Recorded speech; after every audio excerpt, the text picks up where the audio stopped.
Irene. Congratulations. Super happy for you. And Thank you.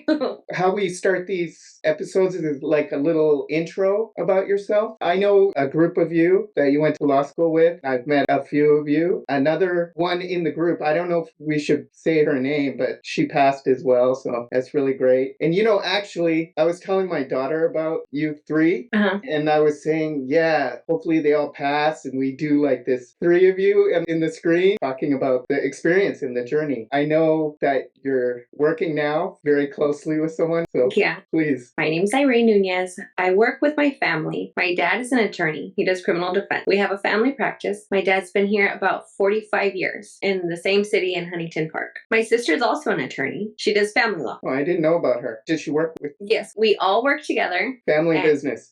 My mom's also here. She's the one who gets all the money. She's the real boss, if you ask me. So my journey in the legal field, I guess, starts as a child. I'm 6 years old, going to my dad's trials and just watching him argue and watching him command the courtroom with the things that he would say and leaving the other parties stunned. And just the way that everybody looked at him was just something that I just loved since I was a child. And I would sit there, I'm 6, listening to his opening arguments, listening to his closing arguments, and he would ask me for feedback. I'm just a kid. So many times people don't even listen to kids or think they have anything of substance to say. And here I am pitching in and chiming in little ideas that he would actually say, that's a good way to look at it. I didn't think about that. And the first time he told me that that was a good thought that he didn't think of, I was like, oh, okay, I might be a little good at this. So every night that he would be working on trial briefs or closing arguments or anything, I would love to be there. And I would tell him, oh, read it to me. Let me hear what you have. How about this? How about that? And just like that, my whole life became wanting to become an attorney. That's great. I'm always talking about my daughter nonstop, but it's just great to hear this relationship with your dad and how it's inspired you and put you on the path to where you are now. So I did see your website for the law office, and I saw this post that your dad made, and it said something like, oh, here's my daughter next in line to take over the office. Do you remember that post? No, he says it all the time. He's very serious. Okay. That's a lot of pressure, right? Absolutely. It is a lot of pressure. It's not like he's meaning to do that, or is he? You could correct me if I'm wrong, but the amount of pressure that it puts on someone, whether you want it or not. Well, anyways, I'll let you. It's a lot of pressure, but more than pressure, it is the biggest motivator. My dad is number one. It's not like if this wasn't for me that he would be putting that pressure on. My brother's not an attorney. It's not for him. He doesn't like it. Zero interest. He doesn't have it, right? This was for me. You have a daughter, you know when she has her life goals and dreams, and you're going to know if that's actually for her. You're going to be number one supporter, right? Yes. So him saying next in line, it's just an additional motivating factor that adds to the fact that I would never give up. It's just something that I've been beyond blessed that I have something to fall back on. I'm not just only starting and then trying to go get I have a job, next in line. Thankfully, I'm proud of that fact. That was always consistently in the back of my head. Like, my dad needs me. The office needs me. I need to get it together. I am next in line. Thank you for sharing and explaining that. It's very heartwarming to hear that. And so how many times did it take you to pass? You don't mind me asking? 4 times. 4 times. Discussing pressure. My sister passed on the first time. So that was a thing.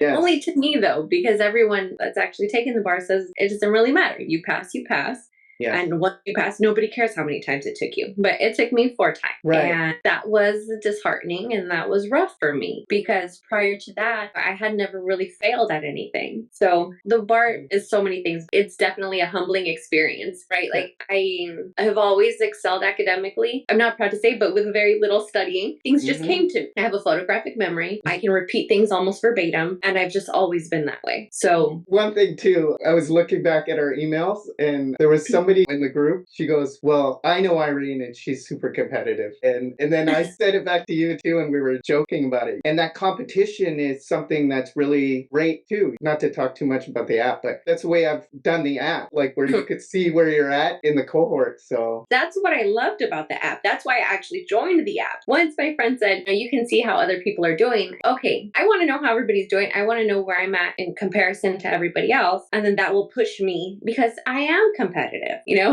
I am. Totally. I think it doesn't have to be where competition is where you succeed and others have to fail. You can all succeed, right? That's why the competition is good in this sense. Everyone pushes to the finish line and hopefully we all pass and we all win. What was your lowest point in bar prep, would you say? I don't feel like I really had a lowest point. My whole life was full of low points, like consistent. I had a new low point. So there were just a lot of different factors that were very hard to get through that I would consider to be low points. For one of my uncles passed away. He was an excellent litigator. Victor Toscano, this huge driving force in my life. Side note, my family is full of attorneys. This particular uncle, excellent in civil procedure, eager to test out my evidentiary objections.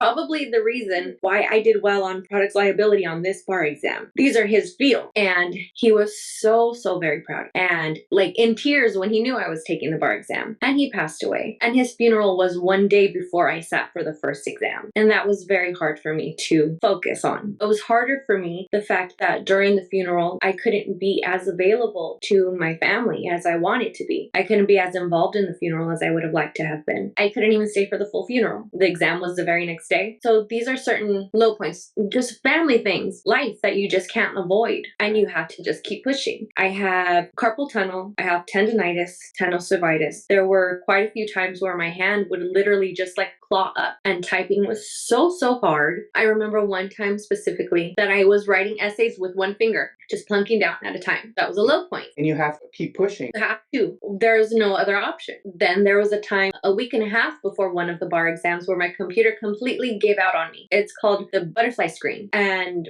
according to Apple, it's a freak incident, could be repaired in 14 to 21 days. I didn't have 14 to 21 days. Is this a potential product liability? Oh yeah, they'll still be hearing from me. All of these things. And these are all low points. But every single time that you come to a low point, you just have to find a way around it. When I had my claw and I couldn't type, I suddenly remembered I could do voice text. I'm voice texting my essays. I lost everything on my computer. I think, okay, well, worst case scenario, I can write. No, I can't write because I have a claw. I need to go buy a new laptop. Okay, bought a new laptop. There's always ways around things. As low as it seems, what's for you, I don't think anybody can ever take away from you. I was going to complete everything. So any low point that I would face would just remind me that I had to find my way out of it and a way around it and continue. The other obstacle that you had that I got to mention too is I would see you going in the app really hard. You're passing everyone up, going over everyone, doing levels 3 at a time, 4 at a time, and then you would stop. And then so I would check in with you and you had these really bad migraines that were debilitating. But I think you would get back into it again, is the point, right? I have chronic migraines and literally debilitating, that I would have to be in a room in complete darkness and complete silence. Everything hurts. My eyes are pounding. My head gets so swollen. It's funny. It gets so swollen. You can literally see, like, almost as if I had horn, Right. like pressure coming out. And I guess because of all of the pressure, it makes me, I think I told you, it makes me feel dumb. Like I can't even do a full sentence, right? I can't think. I can't anything. I would try and quiz myself and it would seem as if I had complete lapse of memory. So that happened quite a few times and it's triggered with stress. Nothing is more stressful than the state bar, right? So I'm just consistently having these chronic migraines. And what I learned to do was just, I would completely tap out for 1 or 2 days, not do anything, and just try and regain my strength. And then just be completely committed. Like, okay, the third day is going to hurt a little and it's still going to be hard. I'm going to just get back in it. And then the reason why I would do so many at a time is because I know that. I know at the end of this week, I'm going to be tapped out. So I need to give everything I can right now so I can have a little room, a little cushion. Definitely. I like that. And I say that too. So for this time in this group for February, there's a lot of holidays coming up. What better way to put pressure on yourself to get it in now and kind of be more relaxed about it come holidays? You did put in the work. So thank you for that pro tip. What was something that you think helped you to pass this time to make it over? I heard you were incredibly close the time before. I know the one person I talked to was super close too. I think 20 points to 1390 or less than 20 points. So I have a feeling you were very close as well. That time that I did get very close, making it to second read was very, very hard for me because I saw my scores. I knew I was just there. And had I had, let's say, a kinder grader, I would have passed. It would have already been here. I would have saved 6 months of my life or however long. And it's disheartening. But reality check, it wasn't good enough. So I looked at everything, all of my lowest scoring topics. I focused primarily on those. I know my strengths. I think by the time you get to the bar, everyone knows kind of what their strengths are. A lot of times your strengths feel good and crim law is comforting, right? But the Civ Pro and the Con Law, I was not getting that well. They were my lowest consistent scoring subjects. So I was doing mini MBEs, mini quizzes of just those. And then once I got in those, I dug deeper in and I would find the subtopics from there that I kept consistently doing worse on. And then I would just make essays of that. So towards the end of my bar prep, it's literally, I'm just quizzing myself on the worst things that are hardest for me. Not to be cheesy or corny, but you're drilling. You're drilling on your weak areas Right. so that you have less weaknesses. Right. So that's MBE wise. Essay wise, what I got most from you, why I did so well on my essays, because initially I was always a good writer, right? My first bar, I had strong essays, low MBEs. Second bar, I'm focusing on MBEs, high MBEs, my essays fell. The third bar, I'm there. Both are decent, but just not good enough. So this last time I was focusing a lot on my fact headers, Yes. and that was big because anytime you're a little lost on an essay or you get a little confused or you don't know exactly what it is that they need, I'm literally just pulling out the facts. Okay, sense of this. Here's a heading. Thank What you. do I know about? And whatever it is, I know something about this. By this point, you know a little something about everything, hopefully. Enough to Yeah. write a sentence, right? Right, So right. here's a fact. Everything is there for a reason. Make this a header. What can I write about it? If I don't have anything else, I move on. I'm not losing time. I just keep it pushing. But I know I'm picking up so many points by just addressing every issue that's there. So Yes. that was something that I was very cognizant of on this last bar. Excellent. That was a very, very strong point for my essays. I guarantee it. Thank you. Thank you so much, Irene, for bringing that up. You probably got 1,800, 1,900 out of 2,000. What were some things you could say about waiting for results? Did you get into the second read once? Yes. Okay, so that time you were really close. That was the first time you got into the second read, and then Yes. you passed. Yes. Okay, I'm just trying to do a timeline and But my score was improving every single time. to see yourself improving, but then coming so close, how did that make you feel? I felt like I was robbed. Okay, so every time that I checked and I had failed, I had like zero emotion. I'm like a stoic kind of person, right? So I see fail, I'm like, all right, let's go eat. And nothing I can do about it. I have to start studying again. I have to sign up again. No big deal. That time it said fail. All right. And then I looked at my scores and it was like a delayed reaction. I'm like, oh my goodness, I was so close.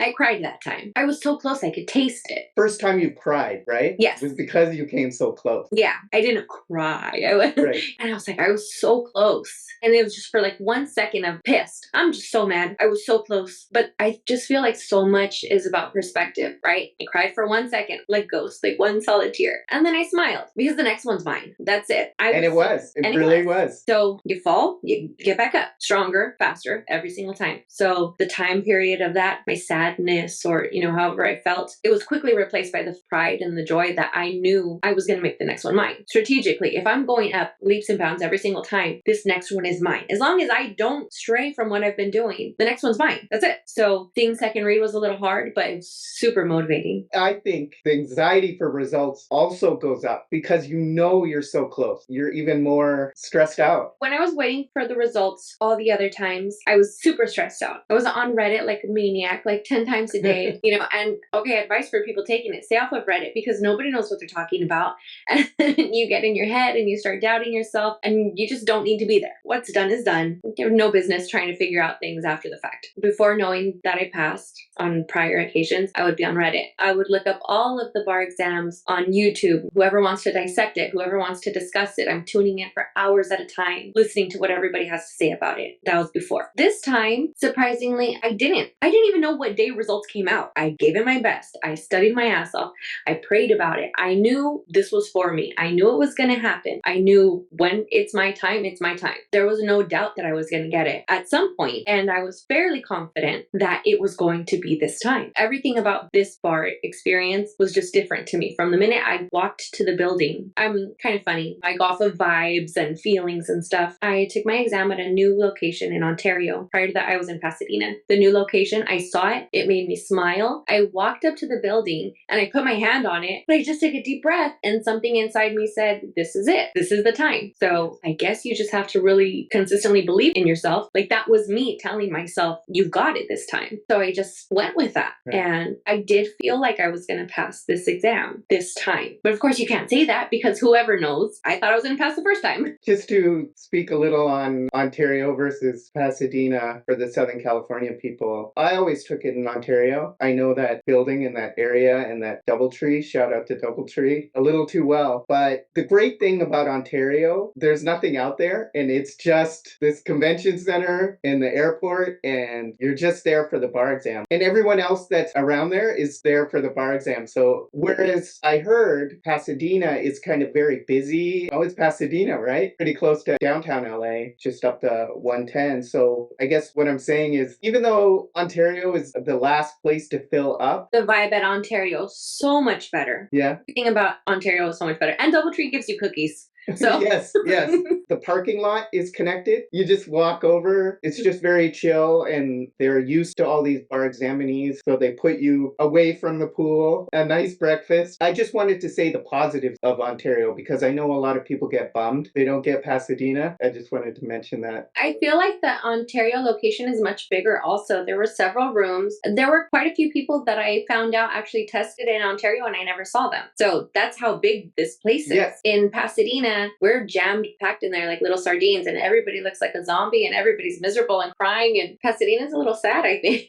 Like the vibes are better in Yeah, Ontario better for vibes. you, right? From your Absolutely. Okay, that's a great tip, especially the repeaters, because Pasadena is probably already full or they have to wait list for it. I had already decided even if I did not pass this exam, I was taking it in Ontario again. Oh, okay. Another pro tip from me this time is you can always make your booking at the hotel and just cancel it without 48 hours before you have to check in. So if you are so inclined, a lot of people like to get prepared, just book that Doubletree. I really think it's one of the best hotels in that area to stay at, not for the bar exam. So did you have any negative family members, friends, or loved ones that you can talk about? I didn't have any negative family members or friends. However, I do have people who don't know the process and who would tell me, oh, well, you just got to really want it or dedicate yourself next time. And these comments would enrage me. I'm telling you, this has been my dream since I was 6. Like, how dare you tell me that I just need to study harder or try more? I'm doing everything that I can. So they were not negative people. They're telling me things because they love me and because they care. But I think that you're just so stressed out when you're taking the exam that certain things can be taken a little more personally. Or I think it changes you too as a person because you're a different person, I think, when you have all this stress from the bar exam. Like, Mhm. I wish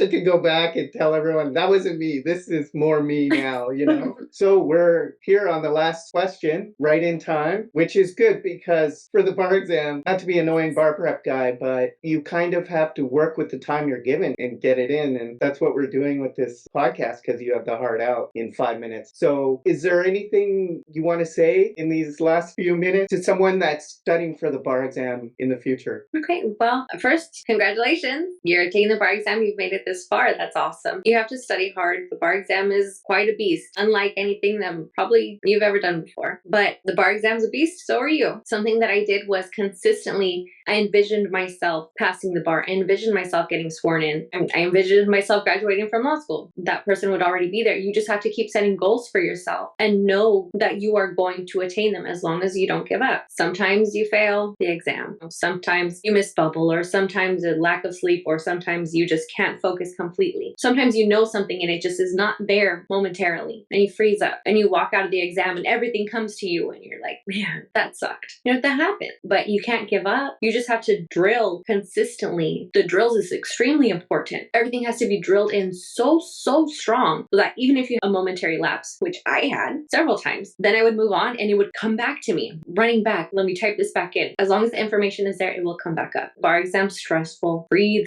relax, do something good for yourself, meditate, work out, try and take off a little bit of the stress, focus on yourself, make sure that you're healthy. You take a break when you're tired, you nap when you must. For the first exam, I was studying about 18 hours a day. Not helpful full at all, because at the end of the day, I'm a zombie, not even remembering what I did or what I wrote, just eager to check things off of my list and say that I did them. That's not beneficial. This last time for the bar exam, I had a set schedule. I was asleep by 10 o'clock. No matter what, start at 6, do my day however I am, but by 10 o'clock, I'm out. I need sleep. Sleep is extremely important. I needed water. I needed vitamins. I needed sunlight. You need to stay healthy so you can stay focused. So you sleep if you have to, you cry if you have to, but you never give up. And if you fall and you fail, that's life. You get up, you readjust, you look at what you did wrong, look at where your lowest points were, focus on those, but don't give up on what you did right, because that was the first mistake I had. But you just focus a little bit more, and each time you just try and get better. Consistency is what is going to help you pass this exam. Believing in yourself. I've been blessed with a very, very strong supportive family, husband, a very strong support system. Not everybody has that, but you can be your own support system, be your number one fan, know that you've got this, and just keep up. I mean, that's it. The only way to truly fail this is to give up. And if you just continue taking it, eventually you will pass. That's it. You've got this. And then whenever you pass, then I can't wait to see you in court. Thank you so much, Irene. I'll put your email, if that's okay with you. Yeah. People can email you. Yeah, for sure. If they have a question. Uh-huh. Okay, great. We'll end it off like that. Thank you. All right. Nice to see you. Nice to see you I'll too. take a picture when I get sworn in. Yes, please. Day to day, like everything's alright. Every night, just one thing on my mind. I'm just waiting on that moment. Waiting on my moment. You say, oh, you got that oh shit. Hell no, next time that's mine. As long as I stay hustling, I'm gon' shine. Just waiting on that moment. Waiting on my moment.